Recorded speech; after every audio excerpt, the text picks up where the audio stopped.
Hi Sagittarius, welcome back sa ating Tagalog reading channel. Ako ay si Abby at isa akong intuitive reader. Gagawin natin ang inyong monthly reading sa buwan ng February 2024 Sagittarius Collective. Sa mga new viewers natin, welcome po sa ating Tagalog reading channel. Sa ating mga current subscribers, marami pong salamat sa pagtangkilik ng inyong monthly Tagalog readings. Alright? So Sagittarius, isa-shuffle lang muna natin ang inyong mga cards sa harap ng camera, and I'll see you guys in a few seconds, okay?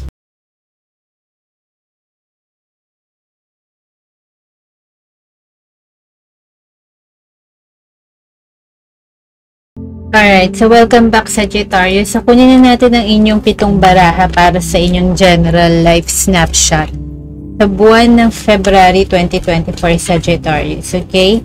For February 2024 Collective, tingnan natin ano ang ganap sa inyong general life sa buwan ng February 2024. Alright, so sa first card Sagittarius, meron tayong chaos and conflict. Okay? Sa second card mo, Sag, meron ka namang by the book. Sa third card, Sag, meron tayong Treasure Island. February 2024, fourth position, meron tayong New Life.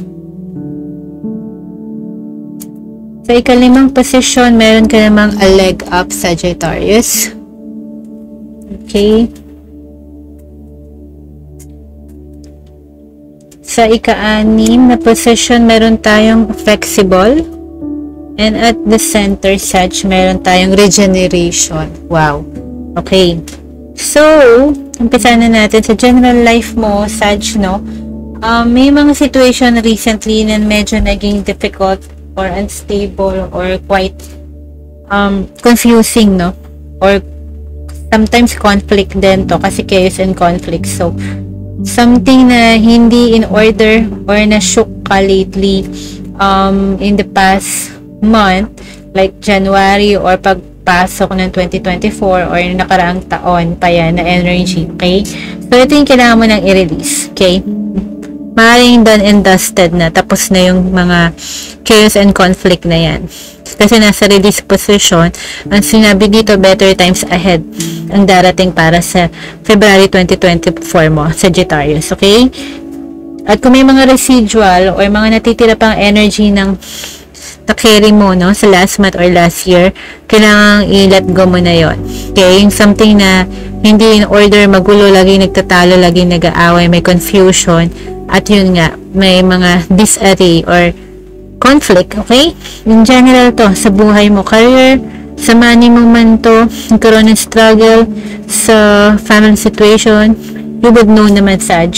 Ngayon, sa second position mo, Sagittarius, no, pakita lang natin, no, meron tayong by the book. Okay, ito yung kailangan mo ipagpatuloy. Yung order. You see, no, yung kailangan mo i-release yung kaguluhan.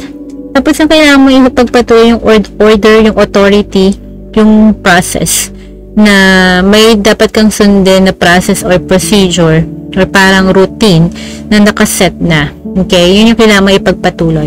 Kung napakaganda ng routine mo ngayon sa buhay, like for example, gumigising ka ng maaga, yung mga hobbies mo daily, no?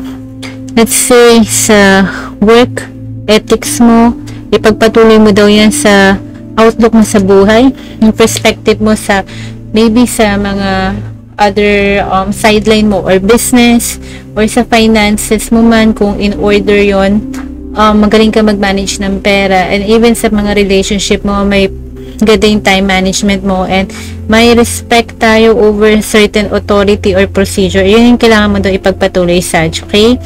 Now, dun sa third position mo, meron tayong manifestation. Nagma-manifest ka ng something na gustong-gusto mo talaga. Na feeling mo, ito yung dream job mo, dream house, dream career, no? Or yung business venture na matagal mo nang gustong i-set up. And maaari ding relationship to with sa ibang tao, mga friendship na gusto mong gawin, connections, or even personal life mo. Okay? Na something na sobrang importante sa'yo, yun yung gusto mong i-manifest. Okay?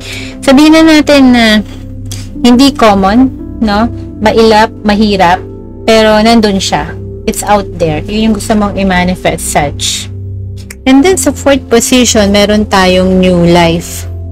Okay? So, itong new life na to, nasa external energies yan, Sagittarius. So, sinasabi dito, maaaring maka-influence yung nangyayari sa outside na energy mo.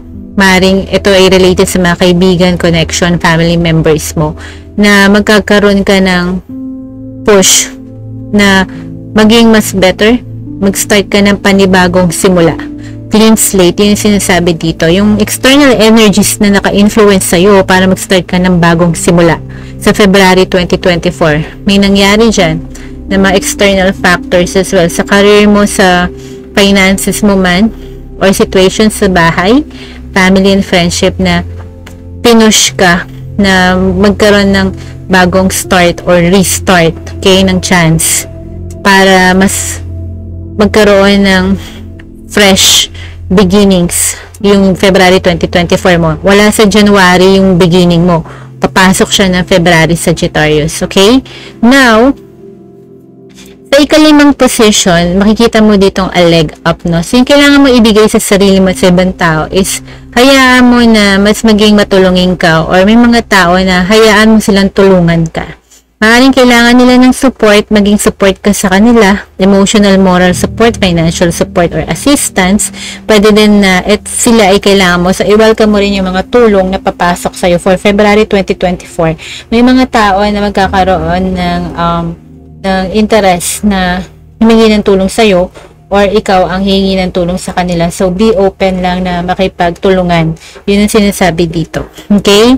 Kasi sometimes, minsan sobrang bigat ng problema natin dahil sinusolo natin, no? So, hindi dapat ganong energy, no? Hayaan natin na gumaan ang ating pakiramdam sa pamamagitan ng, no? Hayaan natin magtiwala tayo sa ibang tao at magtiwala tayo na kaya nila tayong tulungan, or kailangan mo rin silang tulungan kung kailangan nila kung sila ay nangangailangan. Okay? When they are in need. Yun yung gusto kong sabihin dito. Okay? Kasi, maaari na huwag nating i-deny yung mga chances, opportunities at aid or help na maaaring pumasok or darating sa kanila na kaya mong ibigay. Okay? Yung sinasabi dito. Either ikaw yung tutulong or sila yung tutulungan ka. Now, sa 5th position, meron tayong flexible Sagittarius. So, ito yung mga new beginnings mo, no? May sinasabing flexibility. So, maaaring yung mga new beginnings mo, sinasabi dito, huwag tayo masyadong rigid sa kung ano yung gusto nating mangyari na new beginnings natin. Sinasabi na mag-explore, mas maging open sa mga iba't ibang possibilities. Try everything, no? Subukan mo lahat ng mga avenue, no? I-exhaust mo lahat ng all means. Mas maging open-minded tayo sa trabaho, klase ng trabaho, sa mga business or ventures or situations, okay? Matuto tayo mag-adjust, okay? Compromise, yung sinasabi sa mga new beginnings mo and adjustments. Now, at the center, meron tayong regeneration. Napakaganda. Kasi yung natutunan mo dito is that not all is lost, na laging may second chance. Na lahat tayo, lahat ng may natapos na, magkakaroon ng bagong simula. Kaya nandyan ang new life, nandyan ang flexibility, nandyan ang treasure island. So, sinasabi dito ang regeneration, Sagittarius, no, connected siya dun sa kailangan mong i-release, yung mga kaguluhan na nangyari sa workplace man yan or sa personal life mo or money, no? Kung akala mong depleted na, natapos na nawala lahat sa'yo, no? Hindi ka nag-iisa, kasi may a leg up, may mga tutulong sa yung support na papasok, or maaaring ikaw ang kailangan gumawa nito. Tulungan mo yung sarili mo, tulungan mo yung ibang tao, kasi nararamdaman ko na may certain process, no? Kasi nandiyan yung by the book, kailangan mo na ipagpatuloy yon. Okay? Yung pattern or routine, yung anything na ginagawa mo para mas mapabuti yung buhay mo or to keep yourself going, no? Gawin mo lang yun. Kasi, hindi pa tapos, hindi nagtapos.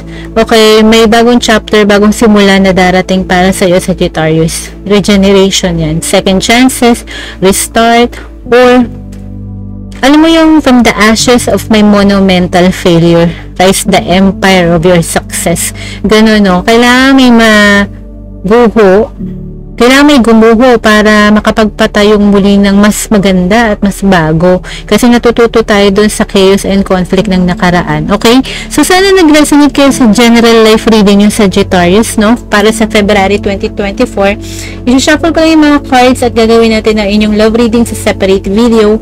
See you in few seconds, guys. Bye!